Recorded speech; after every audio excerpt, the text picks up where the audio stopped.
já tá te chamando aí. Tchau.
Não tá aparecendo assim online aqui na você. Viu? Peraí.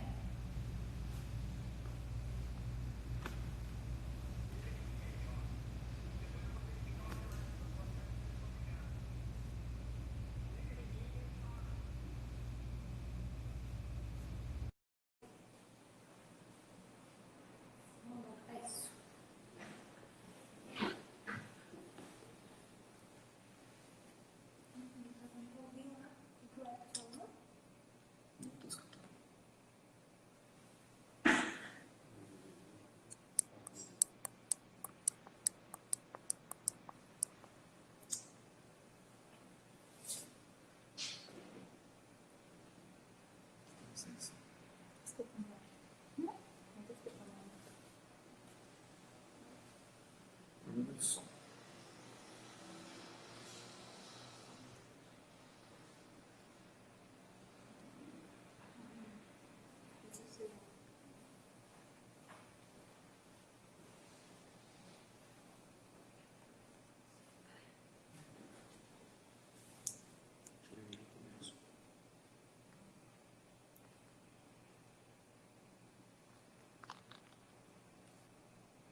Bom, pessoal, boa noite. Tivemos alguns probleminhas técnicos aqui. Gostaria de me apresentar. Meu nome é Nicanor Soares Júnior, sou médico veterinário, trabalho na Copama como coordenador comercial do Departamento de Nutrição Animal. E gostaria de agradecer a oportunidade, agradecer a Copama por estar aqui hoje participando da primeira live, parabenizar a ideia e devido à situação que a gente está passando, o momento que a gente está passando, que é uma ferramenta para nós estarmos levando informações, conhecimento para o produtor, para o cooperado. E hoje a gente vai estar falando de um tema, justamente eu e o professor Everton. Boa noite, eu sou Everton Schmidt Prado, médico veterinário da Copama. Eu tenho imensa satisfação em participar dessa primeira live, principalmente por poder estar aqui ao lado do meu ex-aluno e competente médico veterinário, Nicanor, para a gente trocar algumas experiências no que tange a criação de bezerro, preparo, pré-parto. A gente vai falar um pouquinho disso e a gente espera que seja bastante proveitoso para todo mundo. Ô, pessoal, o tamanho da responsabilidade, né? Então vamos lá. Antes da gente começar a conversar, eu gostaria de pontuar duas coisas. Tudo que a gente falar aqui hoje, em termos de manejo de bezerras, independente se for uma fazenda de grande produção de leite, de alta tecnologia, ou de uma fazenda de baixa produção, tudo que a gente comentar aqui hoje, a gente falar, é possível de ser feito, independente do tamanho da propriedade. Lógico, devido às devidas proporções, mas a gente consegue fazer, a gente consegue implementar também isso em pequenas propriedades. Tá? E outro ponto que eu gostaria aqui de tentar passar para vocês é que quando a gente fala de manejo de bezerras, é uma engrenagem. Então, muitas vezes, se a gente deixar de fazer alguma coisa, alguma ação no início, isso vai acarretar um problema lá na frente. E muitas vezes, para a gente conseguir corrigir, contornar essa situação, às vezes a gente não consegue a curto prazo. Isso pode demorar um pouco e, consequentemente, está levando prejuízo para o produtor. Então, assim, eu gosto de começar a falar de bezerras fazendo uma afirmativa. E quando se trata de manejo de bezerras, ela tem que ser encarada, independente se é em fazendas de corte ou fazenda de leite, como uma das principais atividades da propriedade. E por que isso? Porque a gente nunca pode esquecer que a nossa bezerra de leite hoje será a nossa futura vaca de lactação, uma vaca em lactação. E muitas vezes, pelas andanças que a gente está aí, a gente todo dia está visitando fazendas, fazendas grandes, fazendas pequenas, a gente percebe a carência de informação, muitas vezes, do produtor. Então, muitas vezes fazem ou deixam de fazer algumas ações por falta de informação. Tá? Então, quando eu falo que essa atividade tem que ser encarada como uma das principais da propriedade, é devido a quê? O que eu ganho, o que a propriedade ganha com um bom manejo de bezerras? Logicamente, a gente vai aumentar o rebanho da propriedade. Agora, o mais importante de aumentar o rebanho da propriedade é o melhoramento genético. Então, com a boa criação da bezerra, a gente vai melhorar geneticamente o rebanho. Em todas as fazendas, algumas com uma frequência maior, outras com uma frequência menor, sempre ocorre o quê? O descarte da minha vaca de leite. Por vários motivos. Um problema de casco, uma vaca mais velha, uma vaca com uma mastite crônica, uma vaca que não emprenhe por algum motivo. Normalmente eu vou ter que descartar esse animal. E quem que vai entrar no lugar dessa vaca? É a minha bezerra. E, logicamente, a gente espera sempre que a filha seja melhor do que a mãe. Imagina só, eu ter que descartar uma vaca de 30 quilos de leite, por algum motivo desses que eu falei, e no lugar dela eu colocar uma bezerra, uma novilha no caso, que produza 15 litros de leite ou 20 quilos de leite, eu estou andando para trás. Vai chegar um ponto que essa fazenda ela não vai conseguir se pagar. Então, por isso, é de extrema importância o melhoramento genético. Eu tenho que substituir essa vaca de descarte por um animal melhor do que ela. Ok? Eu costumo perguntar, às vezes, nas propriedades, falando já do manejo de bezerras, quando que o produtor ele tem que tomar, quando que ele acha que é importante tomar cuidado já, quando que inicia o cuidado com a bezerra. Muitas vezes a resposta vem na hora do parto, no pós-parto imediato, que é uma fase de extrema importância. Só que eu vou bem além. O cuidado com a minha bezerra, eu tenho que pensar no pré-parto. Até além do pré-parto, até na escolha do sêmen, na escolha do touro que vai cobrir a minha vaca.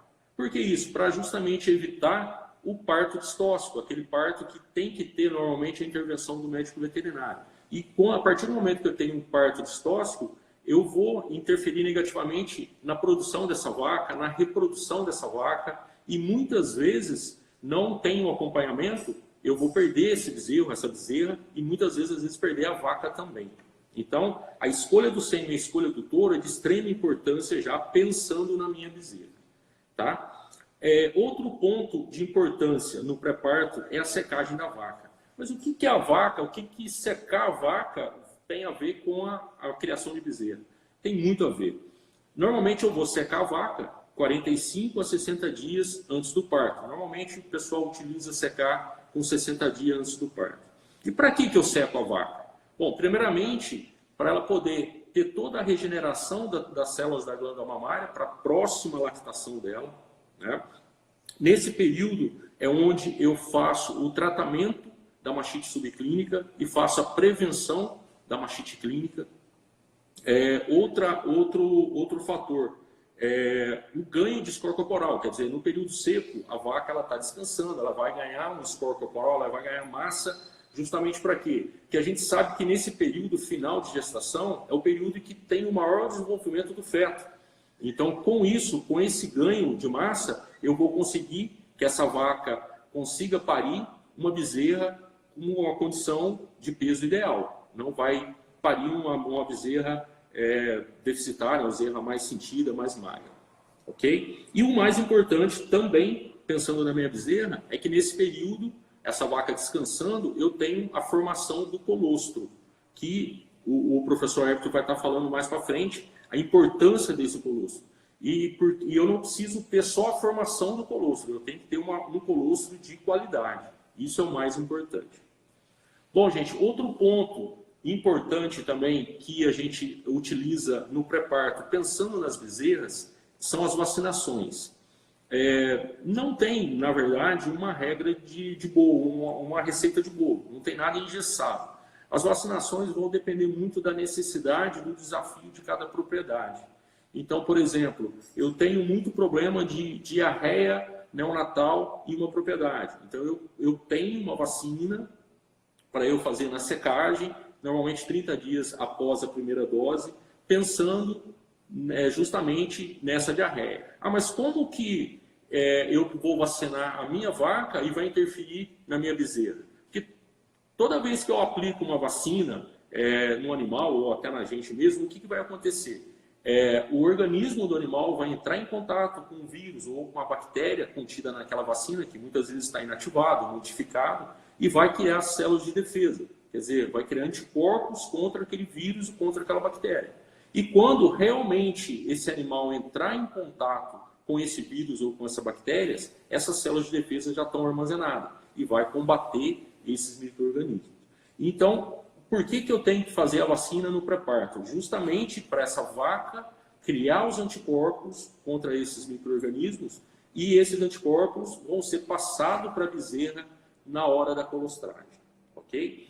Tem algumas vacinas normalmente utilizadas no pré-parto, mais utilizadas, são as vacinas de IBR, VVD e leptospirose, né, as vacinas reprodutivas, vacinas, como eu já falei, de diarreias neonatal, normalmente aquelas diarreias que acometem o bezerro ou a bezerra ali no início de vida, até 15, 20 dias, que muita gente fala diarreia de leite, que normalmente é causada por uma bactéria que coloniza primeiramente o intestino desse animal e não deixa esse animal digerir o leite. Por isso que normalmente tem aquela diarreia com grumos de leite e muita gente associa ao leite. Lógico, tem viroses, tem outros agentes que podem causar também essa diarreia. Tá certo? E normalmente vacinas de clostridiose, que são as manqueiras, que também são importantes de fazer. Como eu falei, não tem uma receita de bolo, vai depender do desafio de cada propriedade. Outro fator importantíssimo, pensando na bezerra, é a dieta dessas vacas no pré-parto. Então, assim, a gente tem que ter uma condição ideal para essa vaca parir, que é uma fase de transição, uma fase muito importante, onde esse animal, essa vaca, ela tem uma mudança hormonal muito grande, e a alimentação está diretamente relacionado com para a gente evitar as doenças metabólicas, como cetose, como hipocalcemia, como retenção de placenta. Então, por isso que normalmente a gente trabalha com rações de pré-parto, porque essas rações elas já são balanceadas com as exigências necessárias para esses animais, que são diferentes. Se você pegar uma vaca no pré-parto, a exigência mineral dela é completamente diferente de uma vaca em lactação. Então, essas rações já são preparadas para isso, para atender as exigências dessa vaca nesse período de pré-parto, ok? E outro fator de extrema importância quando se fala em cuidados com a bezerra são piquetes maternidades. O que significa o piquete maternidade? É um piquete normalmente próximo das instalações, é aquele piquete que o camarada abre a janela da casa dele, ele está vendo a vaca ali na hora de parir. Justamente para quê?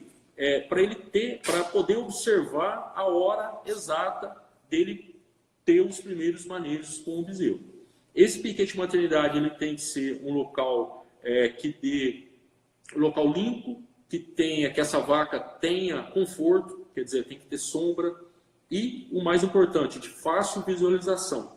Então, toda hora o funcionário ou o proprietário vai estar vendo esse animal ali próximo das instalações e na hora do parto para poder intervir ou não, né, no caso, mas se já aconteceu o parto, já ter os primeiros cuidados, que isso é de extrema importância, porque muitas vezes a vaca ela vai parir em um pasto longe das instalações e o proprietário, o funcionário, vai ver isso só depois. Já aconteceu de eu chegar em propriedades, o proprietário relatar, a vaca pariu perto de um ribeirão, o bezerro rolou, caiu no ribeirão e morreu afogado. Então, assim, a gente pensa, muitas vezes é difícil a gente emprenhar um animal. Aí você consegue emprenhar esse animal, você tem que esperar 9 meses de gestação, e na hora que nasce uma bezerra, às vezes você perde essa bezerra por uma bobeira, pelo fato de não ter um piquete de maternidade, de não ter um local apropriado para essa vaca parir, para se dar os primeiros atendimentos a esses animais. Tá certo? Eu gostaria de chamar o professor Everton agora para continuar com a fala e a gente vai dar uma olhada para ver se tem algumas perguntas também para a gente estar fazendo esse bate-papo.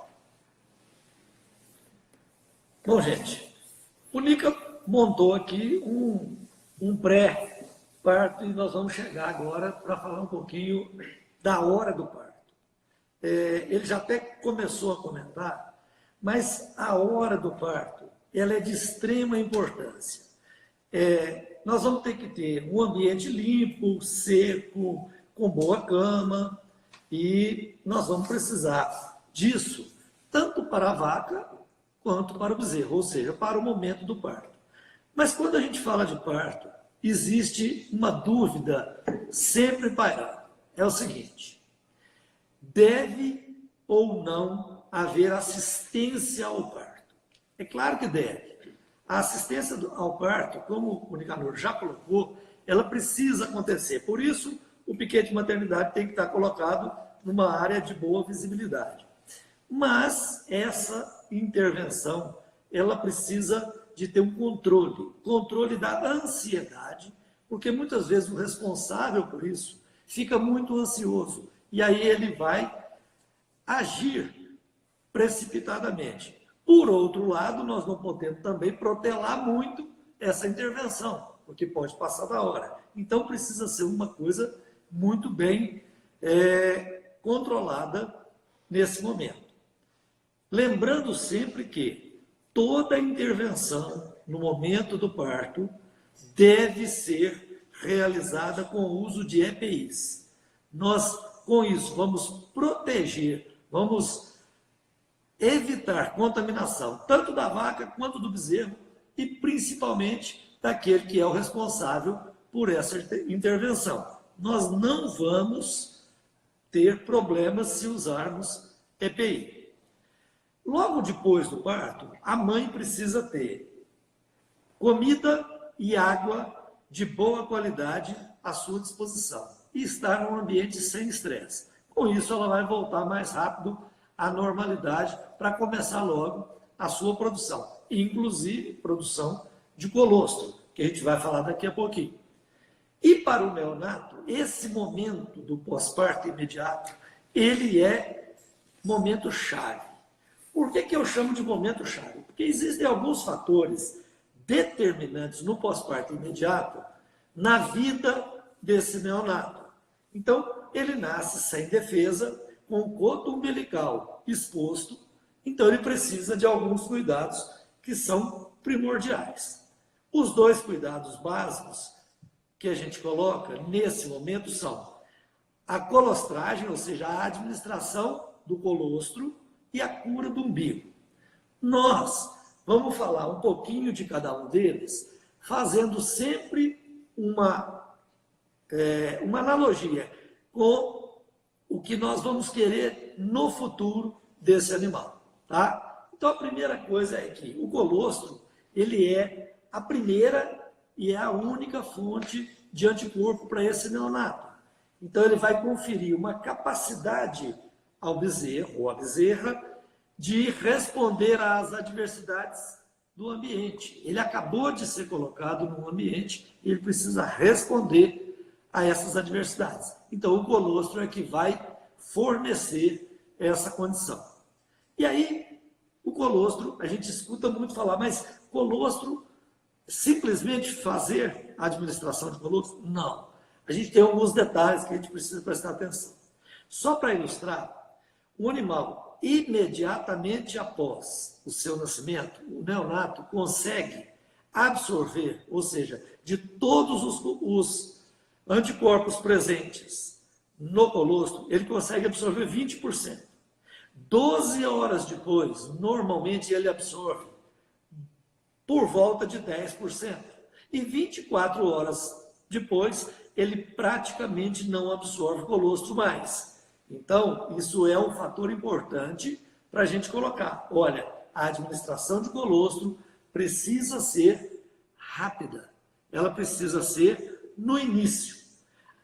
Quando a gente pensa em administração de colostro e fala em termos de qualidade de colostro, também algumas dúvidas aparecem. Primeira coisa, todo animal tem um colostro igual? Não. Geralmente as novilhas produzem colostro de qualidade menor. Isso não quer dizer que a gente não possa usar colostro de novilhas, mas muitas vezes a gente pode substituir para aquele neonato usando um colostro do nosso banco de colostro.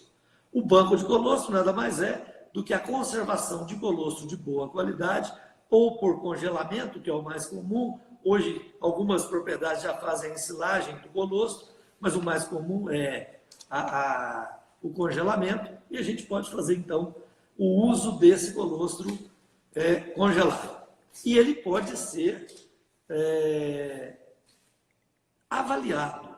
Hoje a gente pode avaliar, é fácil avaliar a qualidade do colostro. A gente tem uns aparelhos, e o aparelho mais conhecido a gente chama de colostrômetro, que nada mais é que um medidor de densidade. Ele vai mostrar para nós se aquele colostro é um colostro de baixa qualidade, média qualidade ou boa qualidade para ser usado. Ou seja, se ele tem uma quantidade suficiente de anticorpos para fornecer àquele neonato a condição que ele precisa de se defender agora que ele está colocado no ambiente. Além do colostrômetro, a gente pode usar também o refratômetro, mas na realidade o que a gente precisa é avaliar esse colostro. Então, eu preciso dar um colostro de boa qualidade na hora certa, mas eu preciso também dar colostro de qualidade em quantidade correta. Ah, mas existe quantidade correta? Existe sim. Esse animal deve receber, nas primeiras 24 horas, de 8 a 10% do seu peso vivo em colostro. Isso às vezes pode parecer muito. Olha, meu bezerro nasceu com 35 quilos. E eu preciso dar quanto para ele, então? Ele, nas primeiras 24 horas, pelo menos 3,5 a 4 litros de colostro esse animal tem que receber. Tá? Bom, para a gente arrematar esta fala em termos de colostro e falar um pouquinho de cura de umbigo, eu concluo dizendo o seguinte: não dá para trabalhar com criação de bezerro, não dá para fazer uma exploração de cria, seja em gado de corte, seja em gado de leite, sem preocupação com colostro, ok? E na hora certa, na qualidade certa e da forma correta. Agora, a gente vai falar um pouquinho de cura de umbigo, que é um assunto muito comum, todo mundo sabe que precisa curar o umbigo. Mas tem algumas particularidades também que vão maximizar os resultados dessa cura. Bom, a primeira coisa é que a gente precisa discutir a seguinte: é a pergunta que nunca deixa de ser feita.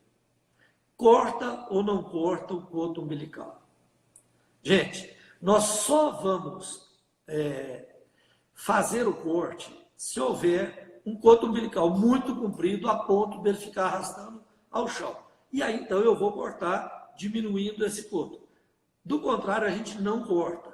Mas eu tenho que lembrar que, se for cortar, você precisa usar um material previamente desinfectado. Porque senão, em vez de melhorar, nós vamos piorar a situação. Bom, depois, a gente vai fazer a cura com o quê? Existem produtos comerciais no mercado, próprios, a maioria deles à base de ácido pícrico, mas o que a gente realmente recomenda é o uso de iodo a 7,5% ou 10% e por imersão. Nós não vamos usar a cura de umbigo sem ser por imersão, porque nós precisamos chegar a várias camadas. E isso tem que ser imediatamente após o nascimento.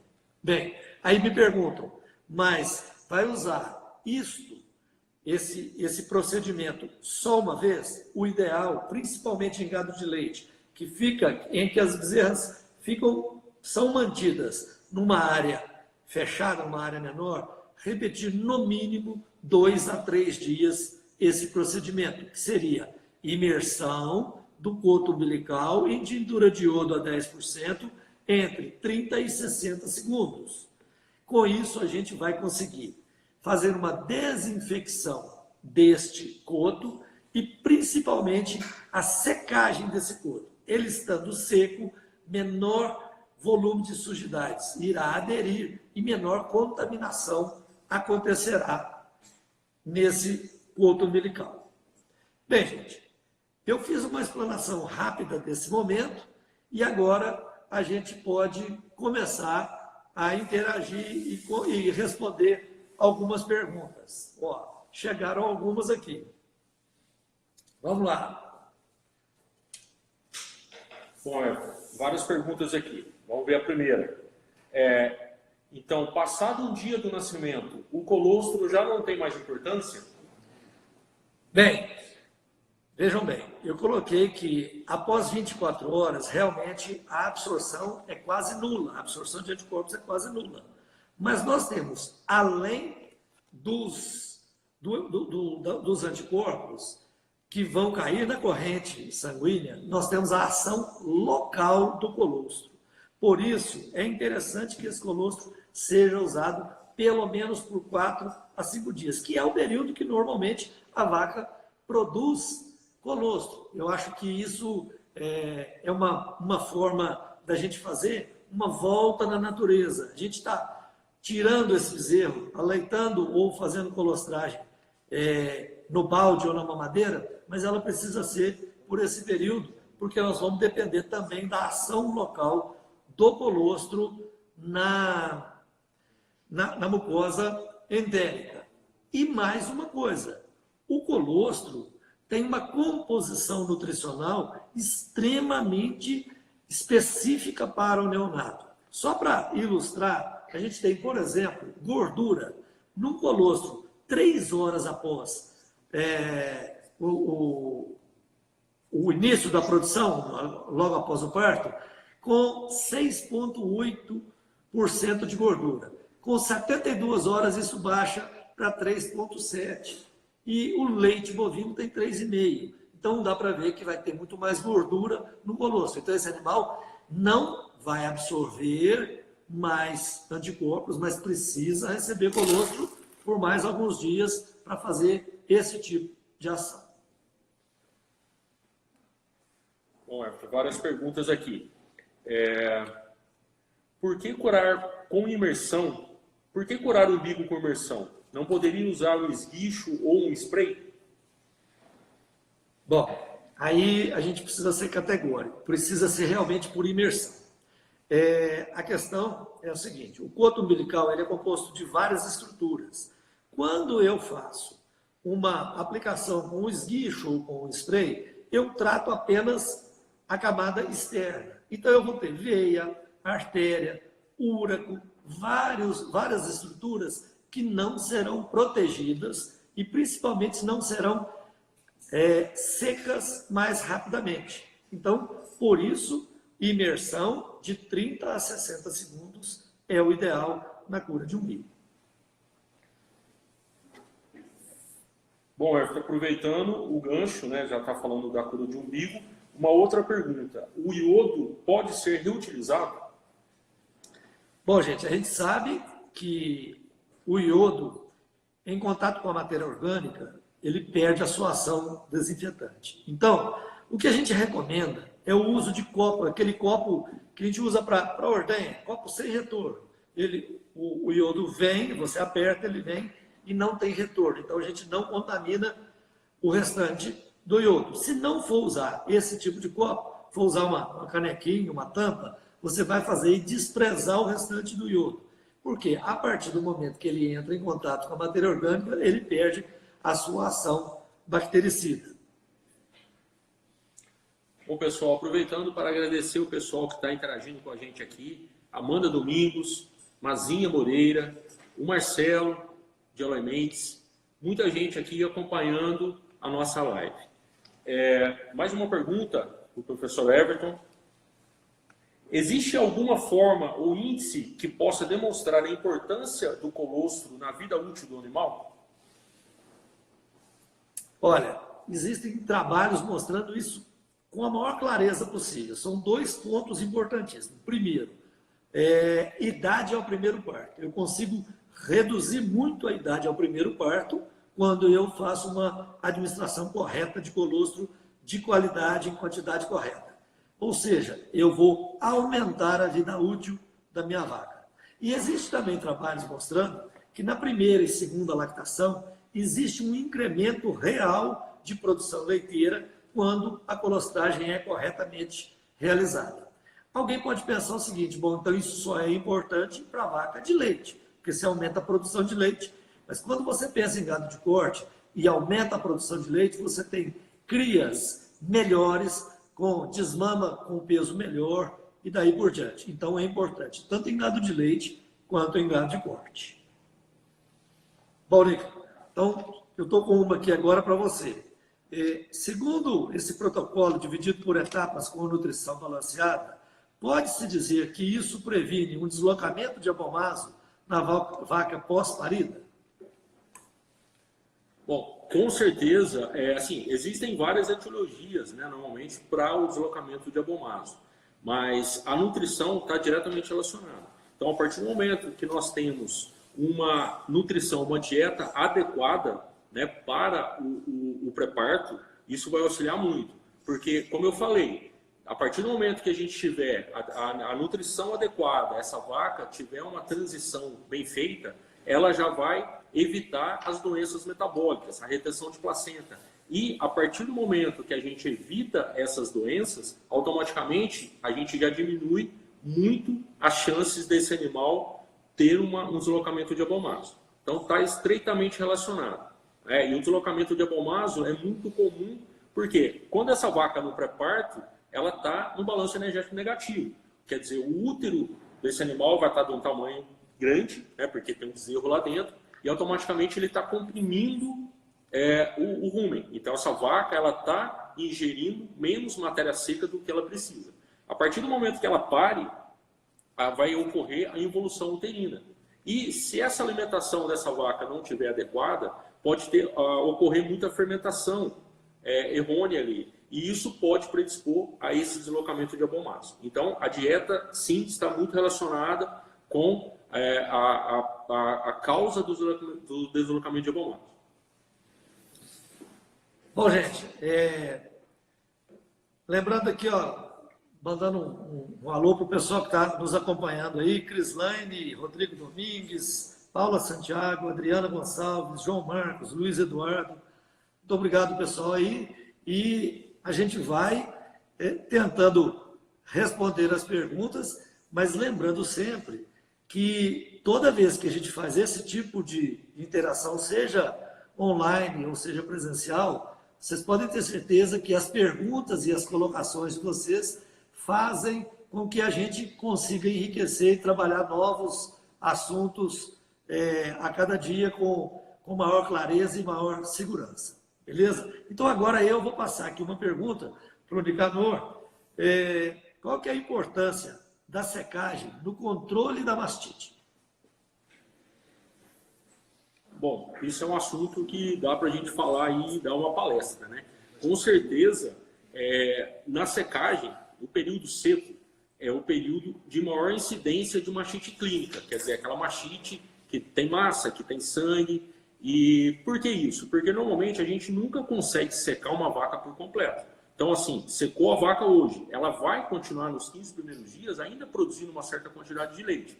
E se não houver a utilização de algum produto para selar essa teta, porque a gente sabe hoje que mais de 50% das tetas das vacas, elas não produzem um tampão de queratina, que é natural da vaca produzir, devido à evolução, à genética. Então, isso é a realidade hoje. Então, como não tem essa produção do tampão de queratina, nesses 15 primeiros dias após a secagem e nos últimos 15 dias antes do parto, onde acontece de ter o leite, no final de ter o colostro, vai ter a pressão do leite e muitas vezes vai vazar o leite pela teta, abrindo uma porta de entrada para a bactéria. Então, é muito comum eu ter a mastite clínica na secagem, no período seco, nos 15 primeiros dias após a secagem e nos últimos dias antes do parto. Então é muito comum, a minha vaca pariu com o peito perdido, já pariu com mastite. Então é devido a essa ação. Então, um dos principais tratamentos, uma das principais importâncias do tratamento durante o período seco é a utilização de bisnagas de vaca seca e a utilização de selantes. Por que a bisnaga de vaca seca? Muita gente acha que a bisnaga de vaca seca é só para prevenir a mastite clínica, mas na verdade, a bisnaga de vaca seca, a grande função dela é de tratar a mastite subclínica, que é aquela mastite que a gente não vê, não dá alteração visível no leite, só que é a que mais dá prejuízo para o produtor. É onde tem um aumento de célula somática, é onde tem diminuição na produção de leite. Então, assim, nesse período seco, quando você não tem a produção, não tem o leite na glândula mamária, esses antibióticos, eles ficam por um período bem longo. Tem antibiótico que fica até 59 dias dentro da glândula mamária, praticamente todo o período seco atuando contra essas bactérias. Então, é de extrema importância esse tratamento com o intramamário de vaca seca para prevenir e tratar da mastite subclínica e prevenir a mastite clínica. E também o uso de selantes. Bom, agora temos uma pergunta aqui para o professor Everton. O colostro em pó tem os mesmos nutrientes, anticorpos e benefícios comparados ao natural? Essa pergunta foi da Janaína. Bom, gente, começou o aperto, né? Sempre tem um aperto. Nunca fica sem um apertozinho. Mas é legal o aperto. A gente não pode falar que o colostro em pó é exatamente igual em nutrientes e anticorpos. Ele se aproxima muito. Hoje ele está sendo largamente utilizado, mas é claro que ele tem algumas diferenciações. Mas eu vou me permitir a chamar a atenção de um dado. As diferenças são pequenas quando comparadas ao manejo na hora do uso. O preparo correto, o uso na hora correta, na temperatura correta, é muito mais importante em termos de eficiência do que as diferenças que possam existir. Agora, é claro, gente, que nós não vamos conseguir imitar a natureza completamente. Então, algumas coisas nós vamos ter que complementar quando no uso do colostro em pó. Espero ter respondido. Se tiver alguma dúvida ainda, pode mandar que a gente fala aqui. Agora é o seguinte, antes de eu passar para o Nicanor, eu vou pedir para ele responder uma pergunta que está me dando até vontade de responder, porque quem conhece sabe que eu trabalho bastante nessa área de doença metabólica, mas eu vou passar para ele porque a pergunta foi endereçada a ele. O cálcio, como é a interferência do cálcio e quanto de cálcio, se aumentar o cálcio no pré-parto, é benéfico para a vaca no pós-parto e para o bezerro. Eles dá até medo, né? Se a gente tiver umas perguntas assim, vindo do professor. Bom, gente, isso é uma pergunta, eu já fui muito questionado sobre isso, nessas andanças da gente no campo, né? Ah, minha vaca vai parir, eu posso aplicar um cálcio aqui nela para evitar a hipocalcemia? Então, assim, é bem o contrário, tá? Porque o que acontece? Tudo que está em excesso no organismo, ele é depositado. Então, no animal, a gente tem 2 hormônios que trabalham com essa questão do cálcio. Um é o paratormônio, o outro é a calcitonina. A calcitonina, esse hormônio, o cálcio em excesso, ela deposita no osso, na matriz óssea. E o paratormônio, ele faz o contrário. Na necessidade, ele vai e retira. Então, o que acontece? No pré-parto, se a gente der uma suplementação ou uma ração que não seja de pré-parto, uma ração rica em concentrações de cálcio, com alto nível de cálcio, ou ficar aplicando um cálcio na veia ou subcutâneo nesse animal, o que vai acontecer? A gente vai ter um excesso de cálcio. Qual hormônio que vai trabalhar? A calcitonina. Está em excesso, ela vai pegar esse cálcio, depositar na matriz óssea. O paratormônio, ele vai estar parado. Durante o parto, em termos de contração, na formação do colostro, ocorre uma utilização muito grande de cálcio. Então, assim, para formar o colostro, toda a contração está relacionada com cálcio. Então, ainda mais se a gente tiver um problema de um parto distóxico. Se a gente pegar uma vaca mais velha, que a matriz óssea dela já está mais rígida. Tem raças que são predisponentes de ter a hipocalcemia, no caso da raça Jersey. Então, o que acontece? Se a gente suplementar essa vaca com cálcio no pré-parto, na hora do parto, que tem uma exigência grande do cálcio, o paratormônio está parado. Ele não dá conta de retirar o cálcio da matriz óssea para suplementar esse animal, devido à exigência grande que essa vaca vai ter na hora do parto e logo após o parto na produção de leite, que também vai ter uma exigência muito grande de cálcio. Então, não se deve suplementar as vacas com cálcio no pré-parto. Por isso que as rações de pré-parto, a concentração de cálcio, se todo mundo avaliar, elas são bem baixas. Já, como eu falei no início, as rações de pré-parto elas já têm a concentração ideal dos nutrientes que a vaca precisa nessa fase, nessa categoria. Então, não suplementem com cálcio no pré-parto, para justamente evitar a hipocalcemia. Ah, a vaca pariu, eu posso fazer um cálcio nela? Aí é diferente. Aí pode fazer. Tem muitas fazendas que utilizam os drenches, né? Aqueles suplementos que você passa via sonda, a aplicação de soro, de cálcio, sem problema nenhum, após o parto. Antes do parto, não. Ok? Gente, só aproveitar aqui, agradecer mais um pessoal aqui que está participando com a gente. O Rodolfo, a Carol, Elton Espanha, Estevão Moraes, Carlos Eduardo, Ariane Brigagão, Alan Carvalho e Cássio Magalhães. Obrigado pela participação, obrigado pelas perguntas. Isso é muito importante para a gente, ainda mais sendo a nossa primeira live. Acho que está sendo muito legal. Bom, gente, eu falei antes e agora eu vou ter que voltar, né? Quando o Nicanor colocou, muito bem colocado aqui a questão do cálcio, mas quando a gente está no pré-parto, existem outras medidas, não só com relação ao cálcio, que devem ser tomadas. Nós precisamos, por exemplo, usar dietas aniônicas, que vai reduzir pH urinário, com isso diminuir a perda de cálcio. Ou seja, isso seria um assunto para uma outra discussão, mas essa questão do cálcio no pré-parto, ela é extremamente importante, porque ela induz ao erro. Se o problema é perda de cálcio, vamos fazer o cálcio. Acho que ficou muito legal a pergunta. E tem mais alguma pergunta, gente? Vamos lá.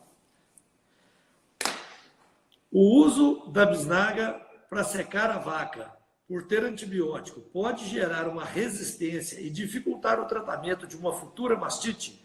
Pergunta da Viviane. Bom, Viviane, todas as bisnagas, né, são à base de antibiótico.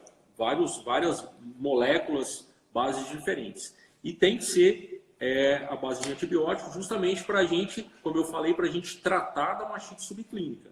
Algumas bisnagas têm um período de carência, têm uma atuação mais curta, normalmente às vezes 30 dias, algumas 40 dias, e existem bisnagas no mercado que ficam praticamente todo o período seco.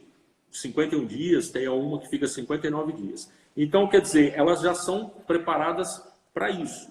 O veículo dela é para isso, para ter uma alongação. Então, assim, pelo fato da gente usar a bisnaga no período seco, isso não vai interferir, não vai gerar uma resistência. Normalmente, o que gera resistência no tratamento, por exemplo, é a superdosagem ou a subdosagem. Então, se eu tenho que aplicar 50 ml de um antibiótico devido ao peso do animal, e eu entro com 10 ml, esse produto, essa quantidade, ela não vai ser suficiente para debelar, para acabar com as bactérias, e essas bactérias entram em contato com esse antibiótico e já automaticamente criam resistência. Lógico, não é com uma aplicação que vai se gerar resistência.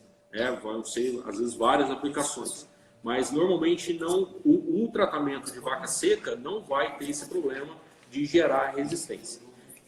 Eu, particularmente, como veterinário, eu sempre gosto de secar, usar uma base para secar os animais e uma outra base para o tratamento. Lógico, o ideal seria, para secar esses animais, se a gente conseguisse realizar culturas antes da secagem. Então, eu vou secar uma vaca, o ideal seria eu fazer uma coleta desse leite, dessa vaca, mandar para fazer uma cultura, para eu saber quais as bactérias estão ali atuando. Eu secaria essa vaca com antibiótico e depois dessa vaca parir, eu faria a mesma coisa. Porque aí eu consigo mensurar a eficiência da minha bisnaga, se ela está resolvendo ou não. Por exemplo, se eu faço uma cultura, uma CCS individual dessa vaca antes do parto, ela está lá com 1 milhão de células somáticas, eu entro com uma base de vaca seca. Ela passa o período seco, pariu, eu faço uma nova análise após o parto, na hora que ela começar a lactação. E se nessa CCS ela mantiver 1 milhão de células somáticas, quer dizer, aquela base não foi suficiente, não foi a ideal para eu poder debelar, para eu acabar com a mastite subclínica. Então, assim, o ideal seria a base de exames, ok? Eu espero ter ajudado, ter respondido. Bom, gente, eu vou responder mais uma pergunta que chegou aqui para mim agora, e depois a gente vai encerrar, mas a gente vai responder no privado, na medida do possível, tá? A pergunta é se posso usar outro medicamento para a cura de umbigo.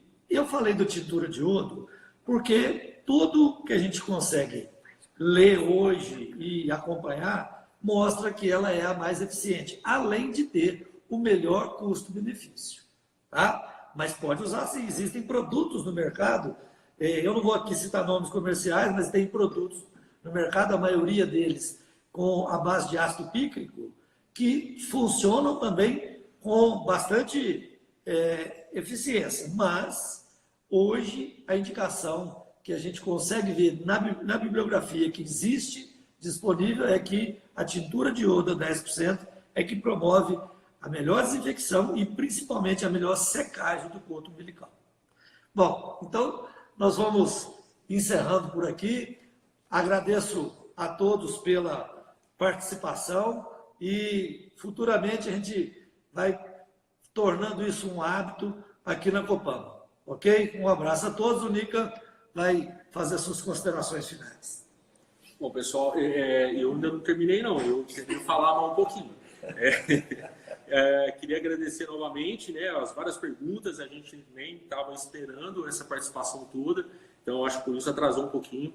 Mas eu gostaria só de terminar falando um pouquinho, né, complementando o que o Éder falou dos primeiros tratamentos, os primeiros cuidados que a gente tem que ter. Então, após ali a cura do umbigo, a colostragem, tudo certinho, eu queria falar só um pouquinho da nutrição dessas bezerras, que a gente encontra também muitos paradigmas aí no campo. Principalmente, por exemplo, então curei o umbigo, colostrei, não acho que eu vou pôr essa bezerra, então vai lá para o bezerreiro. O que esse animal, o que essa bezerra vai comer? Qual é a dieta desse animal? Eu acho que isso é muito importante. Um dos paradigmas que a gente vê muito a bezerra não precisa tomar água. Gente, precisa e muito, tá? Uma que 87% do leite é água, apenas 13% são sólidos, são vitaminas, são minerais.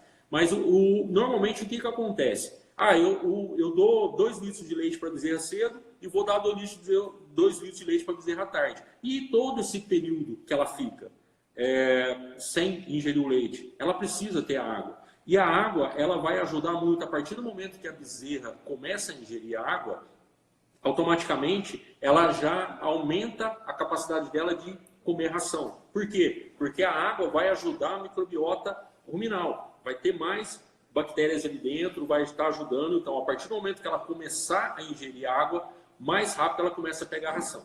Então, a alimentação de bezerras neonato é leite, água e ração. Isso é o ideal. Por que isso? Outra coisa que a gente vê muito no campo, bezerreiros coletivos, onde você tem bezerros de 2 meses, 3 meses de idade, junto com bezerras de 30 dias, de 20 dias. E na hora que você vai avaliar a alimentação do coxo, tem silagem. Então, gente, isso tem que tomar muito cuidado. Por quê? A bezerra, quando nasce, ela tem os 4 estômagos, o rumen, o omaso, o abomaso e o retículo. Só que qual que funciona realmente? É o abomaso, que é o estômago igual ao nosso. Então, quer dizer, essa bezerra, até 90 dias de vida, ela é considerada um monogástrico, ela não está preparada para comer silagem, para comer cana. Então, assim, a gente tem que ter muito cuidado com isso. Então, às vezes, está tudo junto, os bezerros, os mais velhos estão comendo silagem. A mais nova vai comer? Às vezes ela come, só que ela não está preparada para isso. E essa silagem vai ocupar o espaço de uma ração, de um leite, e não vai trazer benefício nutricional nenhum para essa bezerra. Até tirando a oportunidade dela estar comendo uma ração, dela estar tomando leite. E podendo haver também problemas de tipanismo, de diarreia, porque às vezes cai esse leite, cai essa silagem lá dentro, cai o que ela não está preparada, cai o leite, e o que acontece? Fermenta, vai vir timpanismo, vai vir diarreia. Então, tomar cuidado. Eu tenho bezerreiro coletivo, eu não consigo ter um argentino, ter um individual. Mas, pelo menos, faça uma divisão desse bezerreiro coletivo. Um bezerreiro coletivo até 60 dias, o outro com os bezerros mais velhos. Aí, sim, a partir de 60 dias, pode até começar a colocar ali uma silagem, para justamente ajudar a estimular as papilas ruminais. Mas até 60 dias, leite, água e ração.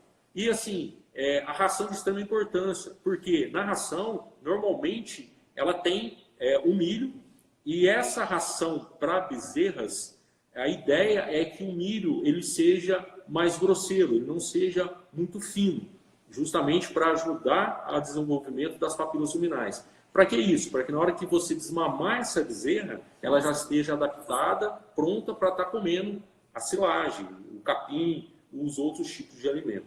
Tá? Então, assim, nós temos uma linha grande de rações, principalmente rações de bezerras, temos rações pelletizadas, rações fareladas, e isso ajuda muito no desenvolvimento. Então, muita gente às vezes acha que bezerro não precisa comer a ração e quer que desenvolva. Então, isso não acontece, o animal precisa. Leite, água e ração. Ok? Então, a partir daí, depois que esse animal normalmente atingir 3 meses ou 100 quilos, aí ocorre a desmama. Ocorre a desmama, esse animal já vai estar pronto para estar indo para pastagem, para estar comendo outros tipos de alimentação. Bom, gente, gostaria de agradecer a participação de todos. Para a gente, uma experiência nova, a primeira live da cooperativa, com uma participação grande de vocês. Então, assim, com certeza é a primeira live de várias outras que virão, com outros assuntos, vários assuntos importantes, de interesse para o produtor, de interesse para o cooperado.